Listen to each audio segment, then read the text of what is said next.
नमस्ते दोस्तों। अगला चैप्टर स्टार्ट कर रहे हैं। आज मैं थोड़ा रिकॉर्ड कर रहा हूँ वीडियो लेट बिकॉज मैं गया था एक जगह पढ़ाने, मतलब पीसीबी पढ़ाना था 12th वाले बच्चे को। बट यार काफ़ी दूर है, मैं नहीं पढ़ाऊँगा। मुझे बर्थडे लग ही नहीं रहा है वो करना। मुझे बर्थडे लग रहा है, अपना रिवीजन भी होगा और अच्छे से याद भी हो जाएगा। देखो गाइस, मुझे तो सब कुछ याद हो रहा है और है भी और अच्छा हो रहा है। आप भी करिए, अच्छा फ़ायदेमंद रहेगा। अब आ गए हम सेकंड चैप्टर पे। फर्स्ट चैप्टर हमने देख लिया था कि हमारी पृथ्वी कैसी है, मतलब कि पृथ्वी की उत्पत्ति और विकास कैसे हुआ, पृथ्वी का ओरिजिन एंड डेवलपमेंट टाइप का मामला था। तो हमने देख लिया था कैसे हुई, कौन कौन सी थ्योरी आई थी। थ्योरी में मैन फर्स्ट मतलब बीआईपी थ्योरी जो थी, बिग बैंग थी, बिग बैंग।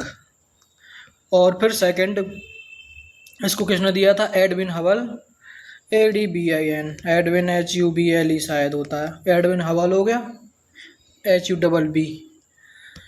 ए कब आया था, ये 1920 के आसपास दिया था। तो ये सिद्धांत इम्पोर्टेंट है और इसी को एक्सटेंशन यूनिवर्स हाइपोथेसिस है, इसी का पूरा क्वेश्चन वगैरह बनता है। एक जगह से कैसे एक्सपेंड हुआ, 1 सेकंड में मैक्सिमम रफ्तार हुआ, फैला बहुत ज़्यादा, मैक्सिमम फैल गया। और इसके बाद फिर 3 मिनट में एटम बन गए आपके। एटम बनने के बाद जो हुआ, तो वो सब हमने कहानी पढ़ ली थी, वो अच्छे से याद रखिए। और हमने ये देखा कि स्टार कैसे बने, प्लेनेट कैसे बने, ये सब समझे। अब नेक्स्ट है हमारा, नेक्स्ट हमको समझना है ये वाला। अब पृथ्वी की उत्पत्ति कैसे क्या हुई है, तो हो गया आंतरिक संरचना। पृथ्वी अंदर से कैसी है देखो, अंदर से तो इस टाइप का मामला बनता है। हमने बचपन में पढ़ा है कि एक सी क्रस्ट होता है, मेंटल होता है, ये तुम्हारा कोर होता है। 3 चीज़ें होती हैं, तो इन्हीं में बांट देते हैं इसको, इनर और आउटर में बांट देते हैं दोनों को। ये भी बढ़ जाता, ये भी बढ़ जाता, तो ऐसे बन जाती कितनी, 6 लेयर ऑफ ये अर्थ की बन जाती हैं। तो अब स्टार्ट करते हैं हम यहाँ से। पृथ्वी की प्रकृति के बारे में आप किस प्रकार अनुमान लगाते हैं? क्या आपके अनुमान के अनुसार पृथ्वी क्रिकेट की गेंद की तरह ठोस गेंद है, या खोखली है जिस पर चट्टानों की मोटी परत स्थल मंडल है?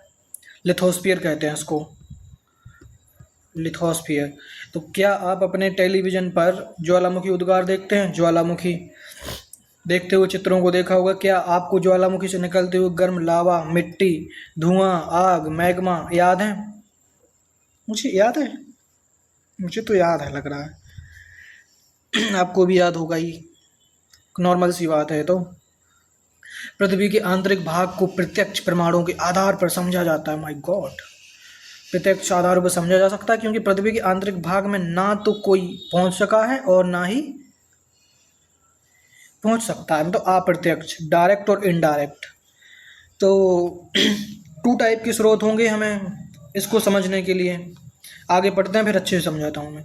पृथ्वी के धरातल का विन्यास मुख्यतः भूगर्भ में होने वाली प्रक्रियाओं का परिणाम है। बहिर्जात अंतःजात प्रक्रियाएं लगातार भूदृश्य को आकार देती रहती हैं। भाई सीधी सी बात है, जो इंडोजेनिक है और एक्सोजेनेटिक जो एक्टिविटीज़ हो रही हैं, वो हमारा जो भूदृश्य है, जो लैंड फॉर्म्स दिखते हैं, उसकी आकार देती हैं, बिल्कुल देती हैं। और इसके अलावा अंतर्जात प्रक्रियाओं के प्रभाव को अनदेखा कर किसी भी क्षेत्र की भू आकृति की प्रकृति को नहीं समझा जा सकता। जो इंडोजेनेटिक फोर्स होते हैं, जो इंडोजेनेटिक एक्टिविटीज़ होती हैं, लाइक ज्वालामुखी, वॉल्केनोज का एरप्शन होना, टेक्टोनिक प्लेट्स, इन सब के बिना आप समझ ही नहीं सकते हैं कि जो आपका जो अर्थक्वेक होते हैं, जो वेव्स होती हैं, इनके बिना नहीं समझ सकते हो कि भू आकृति क्या हो रही है, तुम्हारी पृथ्वी क्या है, कैसी है असल में। इसीलिए तो वो एक सॉलिड, एक मतलब एक प्लेन सरफेस नहीं है अर्थ की। ये सब चीज़ें हैं इंडोजेनेटिक और एक्सोजेनेटिक चीज़ें।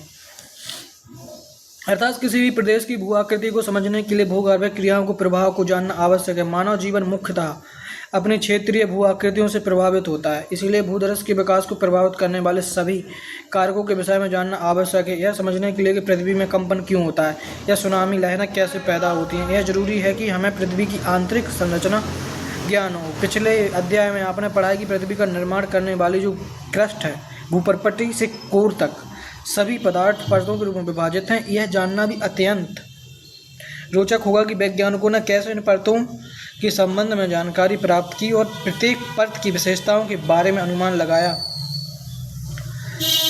देखो, हमने यहाँ समझा था कि ये क्रस्ट है, एक कोर है।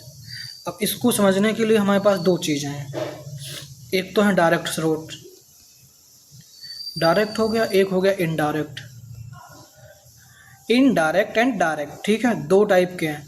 तो डायरेक्ट में क्या होगा भाई, जिसको हम देख सकते हैं, जिससे हमें सीधा सामने से पता चल जाए, तो वो डायरेक्ट होंगे। जैसे डायरेक्ट क्या हो जाएगा, माइनिंग वाली खदानें हैं जो है ना, पहले वोल्केनो हो गए, मतलब ज्वालामुखी फैला हो गया, क्योंकि ज्वालामुखी से लावा निकलेगा तो अंदर से बाहर आएगा, तो हम उससे पता लगा लेंगे, पहली चीज़। सेकंड चीज़ है तुम्हारी खनन क्षेत्र, मतलब कि 2-2, 4-4 किलोमीटर गहरी खदान है, इन सब के बारे में, है ना। जैसे ड्रिलिंग प्रोजेक्ट चलते रहते हैं, जैसे रसिया में भी एक बहुत बड़ा ड्रिल किया गया था, इन सब के बारे में। जैसे खनन वाली जो दक्षिण अफ्रीका की, साउथ अफ्रीका की खदानें हैं, गोल्ड वाली, गोल्ड माइंस, ये हो गई बात, समझे। तो ये डायरेक्ट इनडायरेक्ट वाली चीज़ है, तो इसके बारे में इतना है, इसमें और कुछ है नहीं। और इम्पोर्टेंट भी होता है ये। अब देखो, इम्पोर्टेंट पे इम्पोर्टेंट चीज़ें आती जा रही हैं। अब भूगर्भ की जानकारी के साधन क्या है, रिसोर्सेज। पृथ्वी की त्रिज्या 6370 किलोमीटर है। पृथ्वी की त्रिज्या कितनी है, 3670 किलोमीटर है। तो इसके अलावा पृथ्वी की आंतरिक परिस्थितियों के कारण यह संभव नहीं है कि कोई पृथ्वी के केंद्र से केंद्र तक पहुंचकर उसका निरीक्षण कर सके और वह पदार्थ के कुछ नमूने प्राप्त कर सके। यह आश्चर्य बात है कि ऐसी परिस्थितियों में भी वैज्ञानिक हमें यह बताने में सक्षम हुए कि भूगर्भ की संरचना कैसी है और इतनी गहराई पर किस प्रकार की पदार्थ पाए जाते हैं। पृथ्वी की आंतरिक संरचना के विषय में हमारी अधिकतर जानकारी परोक्ष रूप से प्राप्त अनुमानों पर आधारित है, तथापि इस जानकारी का कुछ भाग प्रत्यक्ष प्रक्षेपणों और पदार्थ के विश्लेषण पर आधारित है। वाह, हमारे पास जो भी जानकारी है वो विश्लेषण के आधार पर ही है, प्रत्यक्ष और परोक्ष। परोक्ष का मतलब होता है अप्रत्यक्ष, अप्रत्यक्ष और प्रत्यक्ष रूप से ही प्राप्त है, और पृथ्वी के अंदर कोई जा भी नहीं सकता है। बिकॉज ऑफ, आपने पढ़ रखा होगा, अगर आप एडवांस लेवल के होंगे, बिगनर होंगे, तब भी पता होगा कि जो हमारी मेंटल होती है वो एक तो होती है सॉलिड, एक होती है लिक्विड। जो नीचे वाली सॉलिड होती है, ऊपर वाली लिक्विड में होती है, लावा भरा होता है। यहीं से ज्वालामुखी निकलता है, ज्वालामुखी की लावा यहीं से प्राप्त होता है। और जो कोर भी होता है वो भी 2 टाइप का होता है भाई। इनर कोर होगा वो सॉलिड होगा, और जो आउटर होगा वो LQ होगा, मतलब लिक्विड होगा। समझ गए, ये बात है। इसीलिए तो नहीं अंदर जा सकते हो भाई। अंदर जाते हुए पृथ्वी गर्म होती है, जैसे जैसे अंदर जाएंगे पृथ्वी का डेंसिटी बढ़ती है, तो उससे फिर उसके कारण तुम्हारा दबाव बढ़ता है, मतलब दबाव बढ़ेगा तो फिर जो पदार्थ है वो पिघल जाएगा। सीधा सा बात है। अब हम पढ़ेंगे सीधा प्रत्यक्ष स्रोत। डायरेक्ट वाले जो रिसोर्सेज हैं उनसे हम देखेंगे कि कैसे पृथ्वी के बारे में हम जान सकते हैं। पृथ्वी की सबसे आसानी से उपलब्ध ठोस पदार्थ धरातलीय चट्टान है। पहली बात तो चट्टान है, आराम से, ठीक है। डायरेक्ट स्रोत खोदो, निकालो, उसे पता चलेगा कि क्या क्या है। अथवा वे चट्टानें जो हमें खनन क्षेत्रों से प्राप्त करते हैं, जैसे कि ये लिखा हुआ है, दक्षिण अफ्रीका में सोने की खदानें 3 किलोमीटर से लेकर 4 किलोमीटर तक गहरी हैं। सोचो। एक हमारी कर्नाटक की भी कोलार गोल्ड फील्ड, जहाँ से KGF बनी हुई है, KGF, वो भी बहुत गहरी है। इससे अधिक गहराई में जाना असंभव क्योंकि इतनी गहराई पर तापमान बहुत अधिक होता है। तब कि इतनी गहराई पर 3-4 किलोमीटर के बाद क्या टेम्परेचर बढ़ता है। टेम्परेचर जैसे अर्थ है, अर्थ के नीचे जाने पर, अंदर जाने पर टेम्परेचर क्या होता है, बढ़ता है। इसीलिए खनन के आंतरिक वैज्ञानिक और विभिन्न परियोजनाओं के अंतर्गत पृथ्वी की आंतरिक स्थिति को जानने के लिए परपटी में गहराई तक छानबीन कर रहे हैं। संसार भर के वैज्ञानिक दो प्रमुख परियोजनाओं पर काम कर रहे हैं। ये है दो परियोजनाओं पर काम क्यों कर रहे हैं? वो कर रहे हैं इसीलिए कि जो है ना, डीप ओशियन ड्रिलिंग प्रोजेक्ट चल रहा है पहला, दूसरा चल रहा है इंटीग्रेटेड ओशियन ड्रिलिंग प्रोजेक्ट। आज तक का सबसे गहरा प्रोजेक्ट जो ड्रिल किया है वो आर्कटिक ओशियन में है, जो कोला क्षेत्र, मतलब कोला एक प्रायद्वीप है टाइप का कुछ, तो 12 किलोमीटर गहराई तक यहाँ पे गड्ढा किया गया है। ये एक इम्पोर्टेंट है, याद रखने वाली चीज़ है थोड़ी। परियोजनाओं तथा बहुत सी अन्य गहरी खुदाई परियोजनाओं के अंतर्गत विभिन्न गहराई से प्राप्त पदार्थों के विश्लेषण से हमें पृथ्वी की आंतरिक संरचना से संबंधित असाधारण जानकारी प्राप्त हुई है। अभी तक जो नहीं हुआ तो वो तो मिलनी है, असाधारण वगैरह जो भी है वो तो बहुत ज़रूरी चीज़ें मिलेंगी। देखो फिर है, पहला हो गया तुम्हारा खनन, चट्टान, रॉक्स जो भी है। अगला है ज्वालामुखी, वोल्केनो उद्गार पृथ्वी की जानकारी का एक अन्य स्रोत है। जब कभी भी ज्वालामुखी उद्गार से लावा पृथ्वी की धरातल पर आता है या प्रयोगशाला अन्वेषण के लिए उपलब्ध होता है, यद्यपि इस बात का निश्चय कर पाना कठिन होता है कि यह मैग्मा कितनी गहराई से आया है। अगर यूपीएससी यहीं से कुछ बना देगा, मान लो एक स्टेटमेंट बनाया कि यह बिल्कुल मतलब आसान है कि मैग्मा कितनी गहराई से आया है, ऐसा स्टेटमेंट बनाएगा तो सीधा गलत होगा।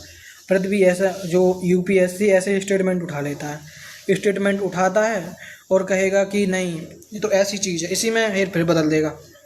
तो भाई नहीं निश्चित किया जा सकता है, तुम पता नहीं लगा पाओगे कि मैग्मा कितनी गहराई से आया है, क्योंकि ये तो निश्चित है कि मेंटल से आया होगा, मेंटल है, या फिर कोर से आया होगा, वो भी आउटर कोर से या आउटर मेंटल से। तो फिर ये तो पता नहीं है कितनी गहराई में, क्योंकि भाई मेंटल की भी बहुत ज़्यादा मोटाई है ना, बहुत चौड़ा है इस टाइप से। अब अप्रत्यक्ष स्रोत मतलब इनडायरेक्ट रिसोर्सेज, तो इनके लिए क्या करेंगे? अब भाई अब तुम्हारे पास मैटर है, कहीं और से चीज़ें मिल गई हैं, जैसे कि इसमें मैं थोड़ा पहले बताता हूँ, उसकी बात करते हैं।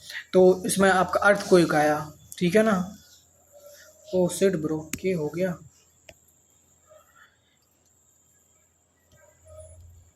अर्थक्वेक आ गया, उससे तुमने जानकारी जुटा ली। कोई भी तुम्हारे पास उल्काएँ होती हैं, जो उल्का पिंड होते हैं ना, इनको क्या कहते हैं? एस्टेरॉइड कह सकते हो, एस्टेरॉइड, उल्काएँ और उल्का पिंड हो गए जो गिरते हैं, स्पेस से आ गई कभी अपने पृथ्वी पर, तो उनसे पता लगा लो। तो ऐसा तुम टेम्परेचर से पता लगा सकते हो, दाब से पता लगाते हैं अप्रत्यक्ष रूप से कि हाँ भाई ऐसा हो सकता है। घनत्व तो डेंसिटी, इन सब से तुम पता लगाओगे कि अप्रत्यक्ष स्रोत ही होते हैं। क्वेश्चन भी आ जाता है डायरेक्ट कि अप्रत्यक्ष स्रोत कौन कौन से हो सकते हैं, मतलब कौन कौन से होते हैं। तो ये भी अच्छा इम्पोर्टेंट है, पूरा ये चैप्टर पूरा इम्पोर्टेंट है, ये बात याद रखिए। पदार्थ के गुणधर्म के विश्लेषण से पृथ्वी के आंतरिक आंतरिक भाग का से अप्रत्यक्ष जानकारी, वो हम गुणधर्म का मतलब क्या होता है? टेम्परेचर हो गया, प्रेशर हो गया, डेंसिटी हो गई, ये सब उसके गुणधर्म हो गए, मतलब प्रॉपर्टीज।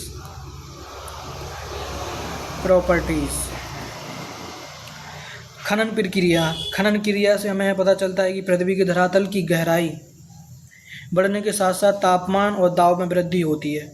इतना ही नहीं, हमें यह भी पता चलता है कि गहराई बढ़ने के साथ साथ पदार्थ का घनत्व भी बढ़ता है, और तापमान, दाब, घनत्व में इसी परिवर्तन की दर को आंका जा सकता है। पृथ्वी की कुल मोटाई को ध्यान में रखते हुए वैज्ञानिकों ने विभिन्न गहराइयों पर पदार्थ के तापमान, दबाव, घनत्व के मान को अनुमानित किया। प्रत्येक परत के संदर्भ में इन लक्षणों का सविस्तार वर्णन इस अध्याय में आगे किया गया है, तो आगे पढ़ेंगे। तो मैं थोड़ा यहाँ बता देता हूँ एक तरफ में कि कहीं जगह हो थोड़ी सी। भाई तुम्हें भी ऐड अभी देने हैं क्या? देखो यहाँ थोड़ा बताता हूँ मैं यहाँ पे कि हमारी अर्थ है, ठीक है ना।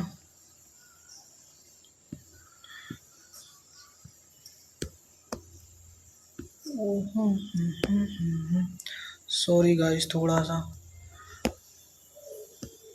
समझाना पड़ेगा इसीलिए। देखो जो हमारी अर्थ है, अर्थ की जो सरफेस है, अब सरफेस से जो तुम्हारी अवस्थाएं हैं वो उसके बारे में पढ़ने के लिए अवस्थाएं होगी, तो वो तो तुम्हारी सॉलिड भी है और लिक्विड है और गैस। जो कठोरता के बारे में यही चीज़ें पता चलती है ना डेंसिटी से। डेंसिटी से यही पता चलेगा कि भाई कितना सॉलिड है, कितना सॉलिड है, कितना लिक्विड है और कितना गैस है। तो अब जैसे हमारी पृथ्वी थी, इसको थोड़ा ऐसा बना सकते हैं। ये हमारा कोर है, ये हमारी सरफेस है, क्रस्ट मान लो, क्रस्ट तो है ही। तो अब हमें इसके बारे में जानना है, तो अब क्या होगा, अब नीचे जाएंगे तो डेंसिटी बढ़ेगी। जब डेंसिटी बढ़ेगी तो क्या होगा, प्रेशर मतलब पी भी बढ़ेगा। पी बढ़ेगा तो अंदर क्या होगा, पी बढ़ गया भाई, दबाव भी ज़्यादा हो गया। दबाव हो गया तो फिर इसके बाद क्या होगा, इसके बाद तुम्हारा दबाव बढ़ा तो फिर पदार्थ क्या हो जाएगा, जो मैटर है, मैटर लिक्विड फॉर्म में चला जाएगा, पिघल जाएगा। और पिघलेगा क्यों, अब क्यों लिक्विड में जाएगा, क्योंकि यह टेम्परेचर भी बढ़ेगा। टेम्परेचर बढ़ेगा इसलिए क्योंकि यहाँ पर रेडियो एक्टिव एलिमेंट है ना, रेडियो एक्टिविटी की वजह से ही प्रेशर बढ़ने वाला है। वो तुम्हारा ये मैटर को पिघलेगा और लिक्विड फॉर्म में बना देगा। ये पूरी बात है, इतनी समझनी थी बस। अब आगे बढ़ने के लिए हम तैयार हैं।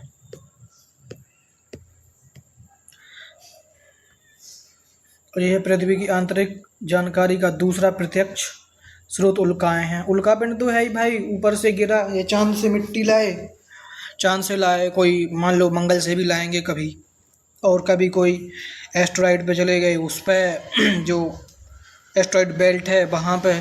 अभी तो नासा सैटर्न की पूरी रिंग के बारे में जानने की कोशिश कर रहा है। रिंग को ड्रिल करेगा, उससे मिट्टी लेगा, उससे जानेगा। तो इनडायरेक्ट सोर्सेस हैं जो जान सकते हैं अर्थ के बारे में। तो कभी कभी धरती तक पहुंच जाती हैं। हालांकि यह ध्यान में रखना चाहिए कि उल्काओं के विश्लेषण के लिए उपलब्ध पदार्थ पृथ्वी के आंतरिक भाग से प्राप्त नहीं होते हैं, वो तो सही बात है, परंतु उल्काओं से प्राप्त पदार्थ की संरचना पृथ्वी से मिलती जुलती है। भाई मिलती जुलती तो होगी, क्योंकि जो प्लैनेट बने हैं वो एक ही चीज़ से बने हैं। जो क्लाउड बने, क्लाउड का फॉर्मेशन हुआ, उससे कोर का निर्माण हुआ, कोर के पास फिर ग्रेविटी हुई, ग्रेविटी ने खींचना स्टार्ट किया तो उससे छोटे छोटे से पत्थरों का निर्माण हुआ, फिर छोटे छोटे पत्थर जुड़ के एक बड़ा प्लेनेट बना दिए। तो ये सब है। उल्काएं वैसे ही पदार्थ से बने ठोस पिंड हैं जैसे कि हमारा ग्रह। अतः पृथ्वी की आंतरिक जानकारी के लिए उल्काओं का अध्ययन एक अन्य महत्वपूर्ण स्रोत है। अन्य प्रत्यक्ष स्रोतों में अन्य देखो अदर्स हैं। अदर्स जानने हैं तो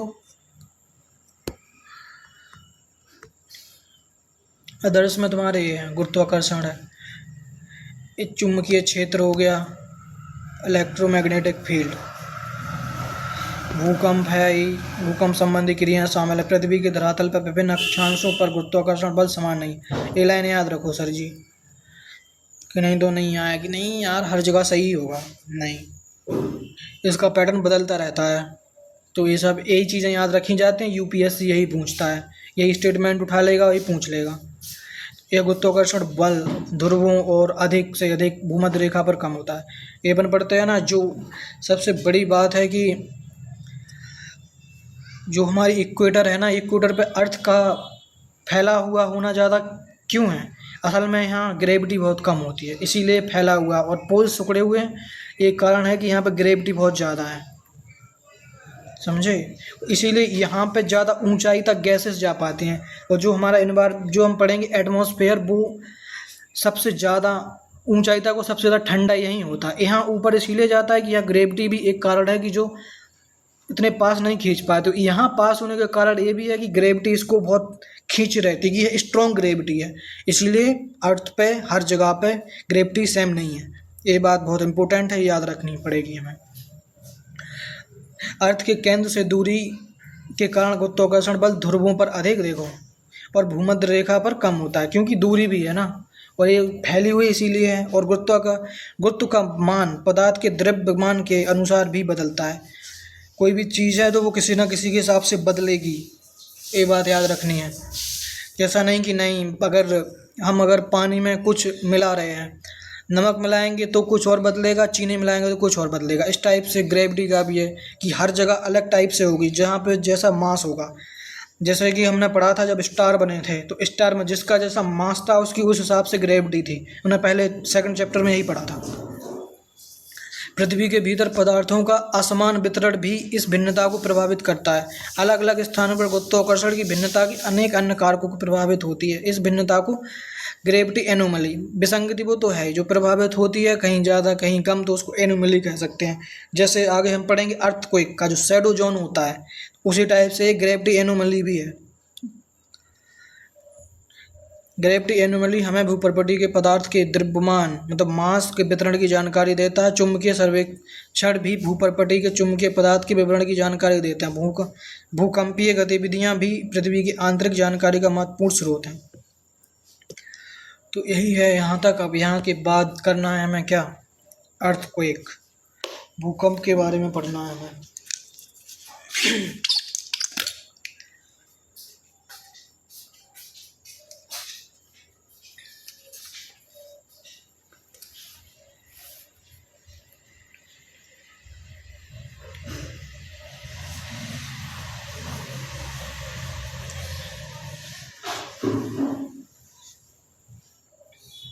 भूकंप के बारे में पढ़ने से पहले थोड़ा टेम्परेचर के बारे में पढ़ देना चाहिए, और थ्योरी ऑफ प्रेशर भी पढ़ लेना चाहिए। वो थोड़ा पढ़ना पड़ेगा तो सब ठीक रहेगा।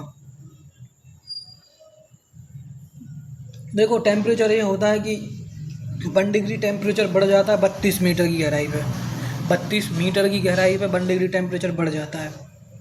वो गहराई के साथ जो है तुम्हारा टेम्परेचर बढ़ता है, किंतु एक निश्चित समय के बाद, एक परफेक्ट समय के बाद फिर बढ़ना कम हो जाता है, क्योंकि रेडियो एक्टिव पदार्थों की जो है ना कमी आ जाती है गहराई के साथ। भाई ऐसा तो है नहीं कि रेडियो एक्टिव पदार्थ हर जगह एक जैसे ही होंगे, तो नहीं होंगे, ये बात है।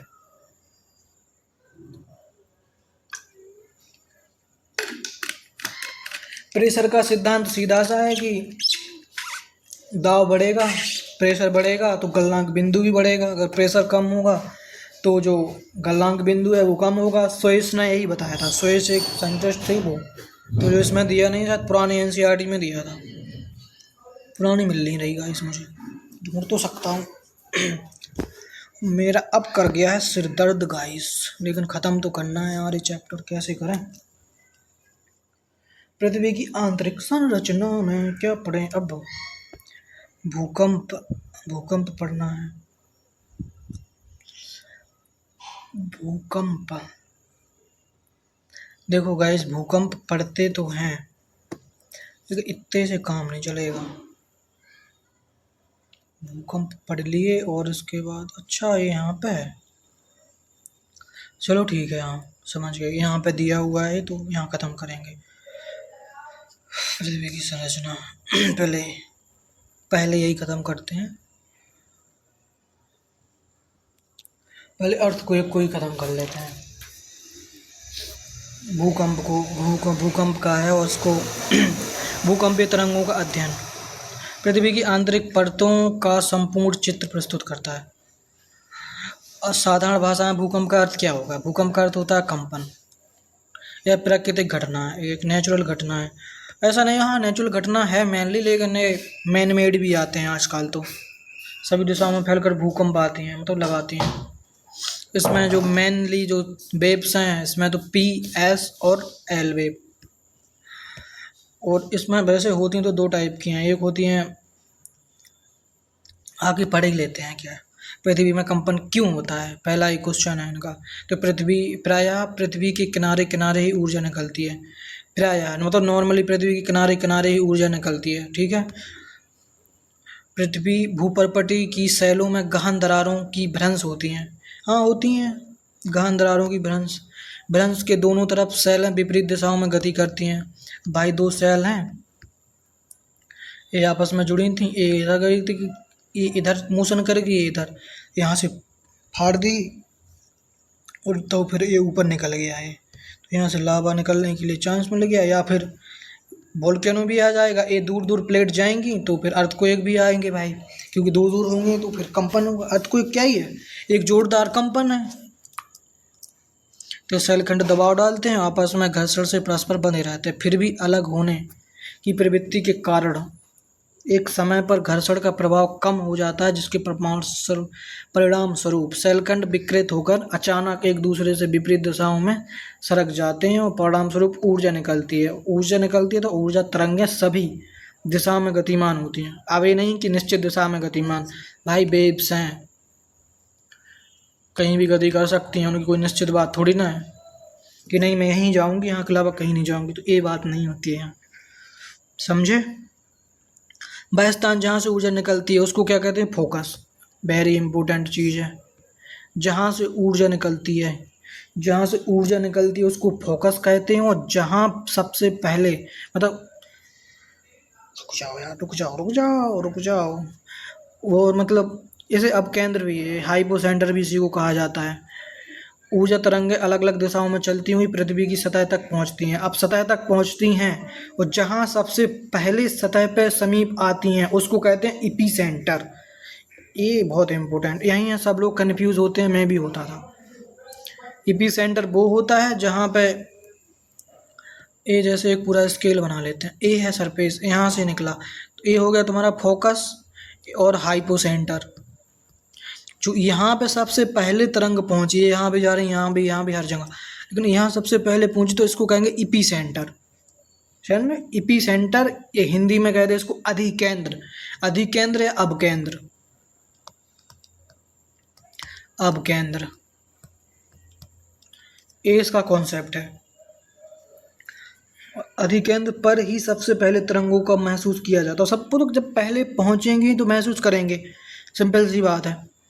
अधिकेंद्र उद्गमन मतलब कि जहाँ से अधिकेंद्र जो उद्गम है जहाँ से निकलता है ठीक 90 डिग्री के कोण पे होता है। यस, असल में वो यही बात कह रहा है कि वो सॉरी एक चीज़ गलत लिख दी भाई, अब केंद्र हाइपोसेंटर ही होता है, अधिकेंद्र होता है एपिसेंटर। तो ये मतलब 90 डिग्री पे ही होता है, सीधा होता है, मतलब जहाँ निकलेगा वहाँ से सीधा। ये बात और ज़्यादा याद रखने वाली है कि जो उद्गम है ना वो यहीं से होगा, जहाँ उद्गम हुआ है वहाँ से 90 डिग्री पे, 90 डिग्री पे यहाँ होगा। गोला पूरा होता 360 का, 180 और ए ऐसा गया तो यहाँ से ए है ना, ए खड़ा हुआ तो ये 90 का हो गया, तो यहाँ आएगा सेंटर से यहाँ पे जाएगा तो पहले पहुँच जाएगा।